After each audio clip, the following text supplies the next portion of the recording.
Hello বন্ধুরা, সবাই কেমন আছেন? আশা করছি সবাই খুব ভালো আছেন। আমিও খুব ভালো আছি। আপনাদের সঙ্গে আজকে একটা অন্য ধরনের ভিডিও শেয়ার করব, একটা গল্প, যাতে অনেক শিক্ষার আছে।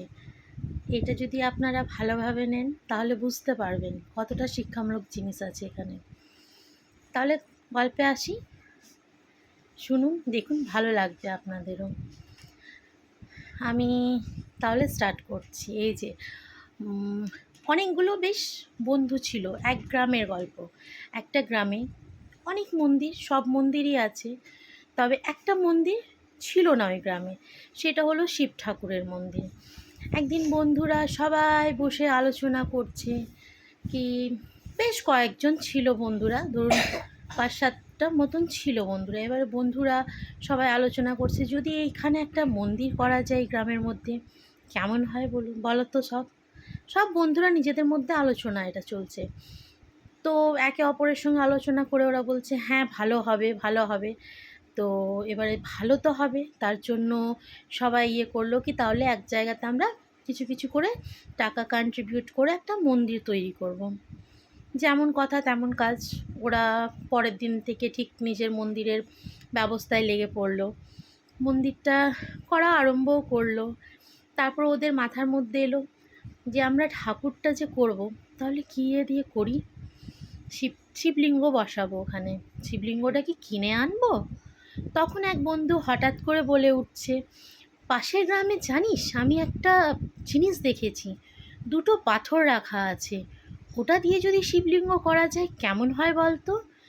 তখন ওই বন্ধুটা বলল কি, সবাই মিলেই বলল কি, চলো তাহলে দেখে আসি একবার। সবাই মিলে গেল পাথরগুলো দেখতে, কেমন পাথরগুলো। এবারে পাথরগুলোকে একসঙ্গেই প্রশ্ন করলো সবাই, দুজনাকে একবারেই প্রশ্নটা করলো কি, তোমরা, তোমাদেরকে যদি আমরা কেটে মন্দিরে নিয়ে যাব, মন্দিরে নিয়ে গিয়ে একটু কষ্ট হবে, তোমাদেরকে কেটে আমরা ঠাকুর করব, শিবলিঙ্গ করব, তাহলে দুটো পাথর। এবার দুজনাকে একসঙ্গে প্রশ্ন করলো, তো তোমরা ভেতরে থাকতে চাও মন্দিরের ভেতরে না মন্দিরের বাইরে? তখন 1 নম্বরের পাথরটা হট করে বলল, আমি ভেতরে থাকবো। 2 নম্বরের পাথর বলল, আমি ভেতরে থাকবো না, আমি বাইরে থাকবো। তখন ওই পাথরকেও বলা হলো, তুমি যদি বাইরে থাকবে, লোকে তোমাকে, তুমি রোদ পাবে, বৃষ্টি পাবে, লোকের কাছে তুমি আঘাতও পেতে পারো। তো ওই পাথর কোনোভাবেই রাজি হলো না, দ্বিতীয় পাথর। কিন্তু প্রথম পাথর একদম অটল থাকলো, আমি ভেতরেই থাকবো, মন্দিরের ভেতরে। ঠিক আছে, সবাই বন্ধুরা এবারে মিলে ওই দুটো পাথরকেই মন্দিরে আনানো হলো।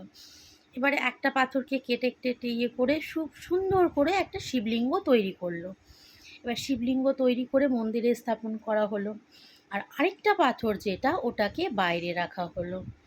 ওটার মধ্যে এবার শিবলিঙ্গর তো পুজো হচ্ছে, লোকে আসছে, পুজো করছে, জল চাপাচ্ছে, সব করছে। বাইরের পাথরটা কি করলো, বাইরের পাথরটা তো বাইরে আছে।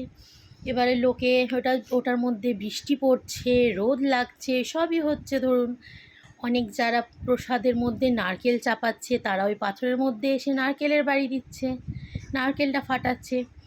ওকে প্রতিনিয়ত কষ্ট পাচ্ছে ও।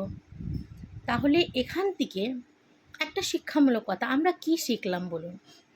এখান থেকে আমরা শিখলাম কি, প্রথম পাথরটা একবার কষ্টটা পেল, হয়তো বেশি কষ্ট পেল, কিন্তু ও তার পরেরটা সুখ ভোগ করলো।